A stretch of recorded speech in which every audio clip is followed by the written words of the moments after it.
kum kalat ban ai jing hikai shaki khana pule kumno bakin ngop hakino kinu jingdi penbuat ki bosneo kham tam how drugs ka Meghalaya Women's Alliance ka badai ka seng traimon ngobha ha ka santarik urisau arja arpulai kala penoy program ai jing hikai halor ka ka phang ha HL Mizo Secondary School Happy Valley lai shimban taban ai jing hikai ya ki khna da ka Dr. Amina Pasa ka President jang Meghalaya Women's Alliance ka kong Yamons EM Chairperson jang Meghalaya State Commission for Protection of Child Rights uba arbor lang Thangkhiew Project Manager YRG Care Prison Intervention Plan India GFTAM ka Dr. Janet Marwen Medical Officer in Charge Maupat UPHC ka kong Pidahon Khar ka Adolescent Counselor Civil Hospital Shillong nolor ki waipat uba arbor lang Thangkhiew uba long kumunong wan ai jing hikai ski ulak kren halor ka jingyot nam jong kumu best athlete hakapor budang pule haka school St. Edmunds bodlay thuru bolang ngop hau new jat jingdi penbuat namar ka jingyot lan jong haba pule shabar bat menta ulalaj dak jing shania hau blay ba ka jing scam jing mot naladi.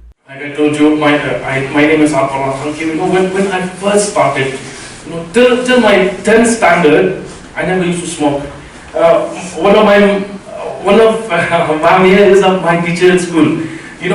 I used to be the fastest runner in St. Edmunds School. For 3 years consecutive, I used to hold the best athlete. I was the best athlete for 3 years consecutive. I never used to dream that, this to be a drug addict is something like I've never dreamt of. I never even thought of. I used to be very active in sports, I'll tell you. I used to represent the school with 100 meters. I used to represent the school in the inter-school relays.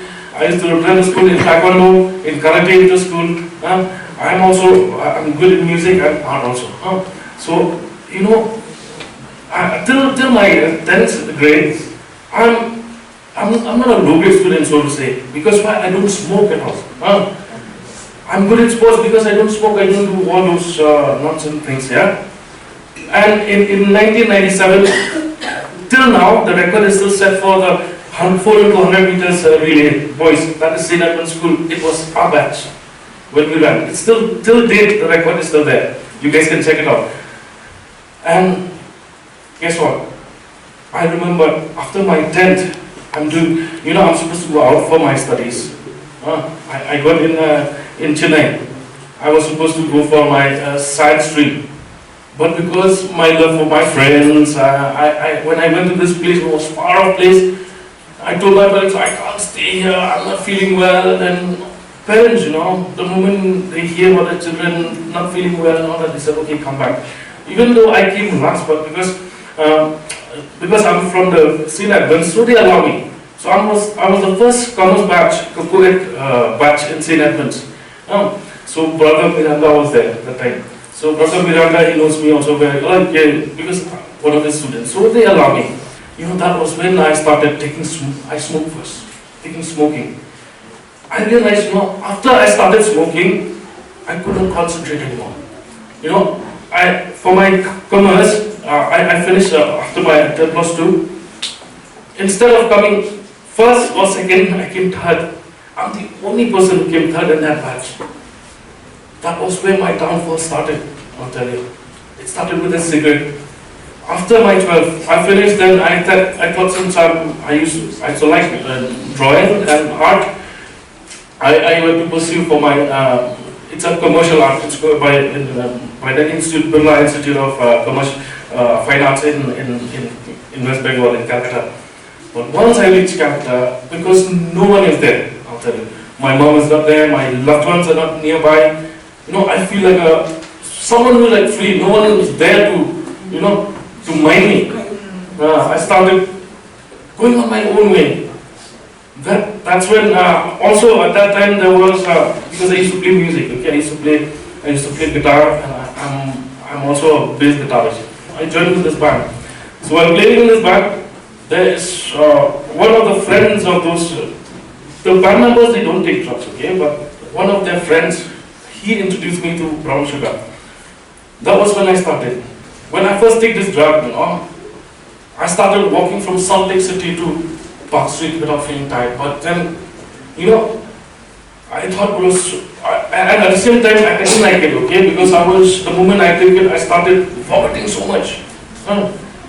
Okay, by the way, before I go to that, I want to tell you Please don't even experiment. I'm telling you this. Don't think that, oh, because for Arbor he can come out of it. I can also come out of it. Don't think it's like that. I'll tell you why. Till today I'm suffering. After Calcutta, so my 2 years just went down the drain. My mom, my parents just wasted the money and everything. Last, I realized there was one time, you know how it happened, how I had to stop, how it come to an end in Calcutta. So I was addicted. So the first time I did, it was so appealing to me. You know, they used to say that there is a euphoric feeling. It will take years and days. I'll tell you, 12 years now I've stopped. Okay? I've stopped for 12 years, I've not used anymore. But I'm still suffering.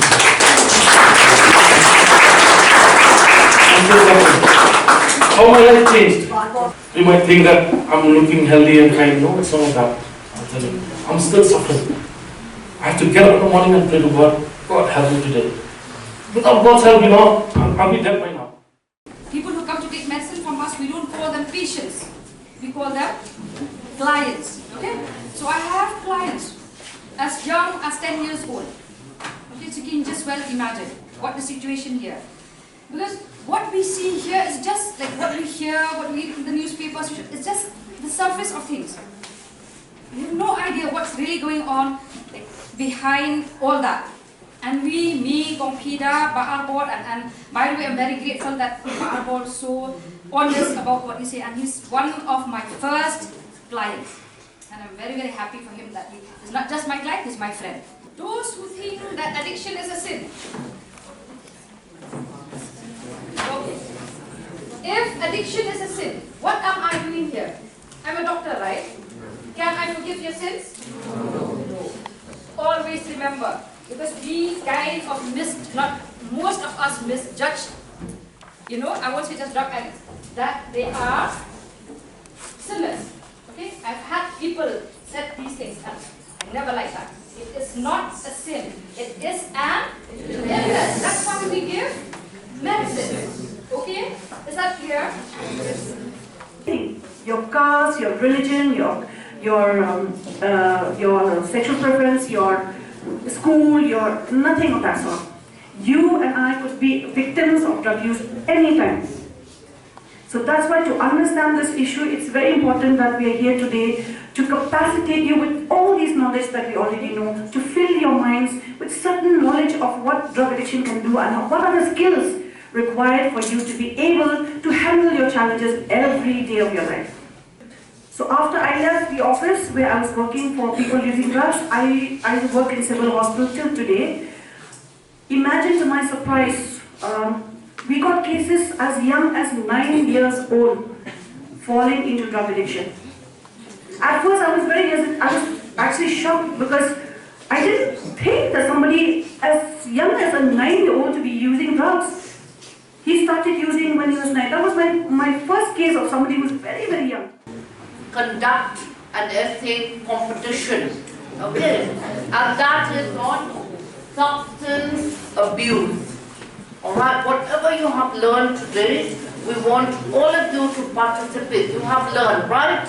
Okay? So we want all of you to participate in the essay competition, and prizes will be given.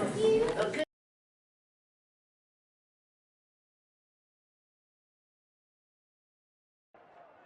Andy, your wife has been sitting there. She has been ready for a while now. Go for the test. I'm already watching the test, Mom. Son, it is important to take this test at the earliest. Mom, why do we need to rush? What will happen even if we're late to take the test? Look, son. You see, that is why it is important to reach on time. Go. Within the first 3 months of pregnancy, it is important for the mother to get tested for HIV in order to prevent the baby from getting infected with HIV, so that the mother and the baby can live a healthy and long life. Earlier the checkup, Healthy life confirmed. Get yourself tested for HIV during your first pregnancy checkup.